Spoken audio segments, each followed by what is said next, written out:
नमस्कार किसान साथियों, मैं आप सभी का स्वागत करता हूं विशुद्ध अपना टेक्निकल फार्मिंग चैनल में। आज हम बात करेंगे कि मटर की खेती कैसे की। मटर की खेती करने से पहले आपको कुछ महत्वपूर्ण बातों का ध्यान रखना होता है।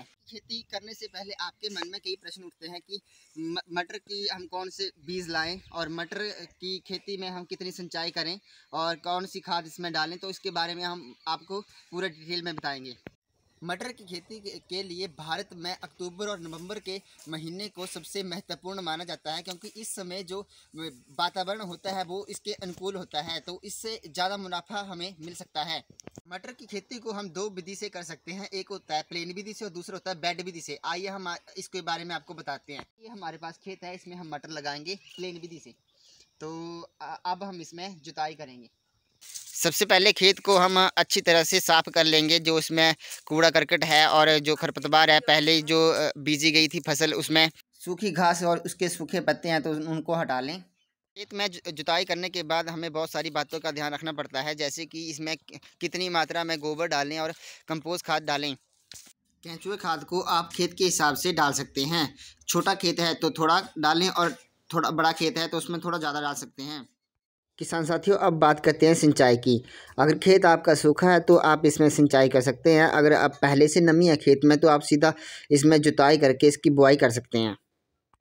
बीज की बुआई करने से पहले आप इसमें NPK 12-32-16 का उपयोग कर सकते हैं। किसान साथियों, किसी भी फसल के लिए मिट्टी में 3 चीज़ें बहुत ज़रूरी होती हैं: नाइट्रोजन, फास्फोरस, पोटास। तो NPK 12-32-16 में आपको 12% नाइट्रोजन, 32% फास्फोरस और 16% आपको पोटास मिल जाएगी। सिंचाई के बाद ध्यान रखें कि इस तरह से बुरबुरी होनी चाहिए मिट्टी, उसके बाद ही बीज रोपण करें। मिट्टी में बीज को 2 से 3 सेंटीमीटर नीचे ही बोएं। बीज की दूरी 30 से 50 सेंटीमीटर दूर रखें। किसान साथियों, बीज बोने से पहले आप बीज का उपचार जरूर कर लें। बीज के उपचार के लिए आप कैप्टन, थेरम या कार्बोड्रिज्म का प्रयोग कर सकते हैं। किसान साथियों, अब बात करते हैं वैरायटी की। तो इसमें है अर्किल, पीजी, मटर अगेती, पंजाब 88 अगेती मटर। ये जो मैंने किस्में बताई ये 90 दिन में तैयार हो जाती हैं। तो इसे अगर आपको 50 से 60 दिन में चाहिए तो आप काशी नंदिनी, काशी मुक्ति या काशी उदय इनका यूज़ कर सकते हैं। ये 50 से 60 दिन में आपको फसल तैयार हो जाती है।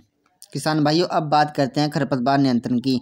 मटर के जो पौधे होते हैं वो 2-3 पत्ते निकलने के बाद आप उसमें गुड़ाई कर सकते हैं उसकी, और दूसरी फूल निकलने के बाद करें।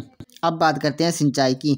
मटर की बुआई करने से पहले सिंचाई करना बहुत ही ज़रूरी है, परंतु मटर की फसल की ज़्यादा पानी की आवश्यकता नहीं होती है। पहली सिंचाई फूल आने के समय पर और दूसरी सिंचाई खेत को देख लें पहले कि सूखा है या उसमें नमी है। अगर नमी है तो उसमें सिंचाई ना करें, अगर सूखा है तो उसमें आप सिंचाई कर सकते हैं।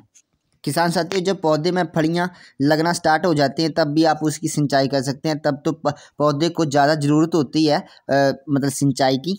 सिंचाई आप 2 प्रकार से कर सकते हैं, नालियां बना के या इस तरह से स्प्रिंकलर लगा के। किसान साथियों, अब बात करते हैं कटाई की। तो मटर की जो कटाई होती है वो 3 प्रकार की होती है। पहली जो होती है वो आप देख सकते हैं, इस तरह के मटर होना चाहिए जिसमें पूरी तरह से दाना जो है वो बन चुका है, तो आप इसको जो है वो दाने के रूप में दे सकते हैं। और दूसरा जो होता है वो कच्ची फली होती है, इसको आप फली के रूप में भी बाज़ार में बेच सकते हैं। और तीसरा जो आपके मटर का पूरी तरह से दाना पक जाता है तो आप उसको सुखा करके उसके बाद आप स्टोर करके उसको फिर बेच सकते हैं। इसी के साथ किसान भाइयों, मिलते हैं नेक्स्ट वीडियो में। नमस्कार।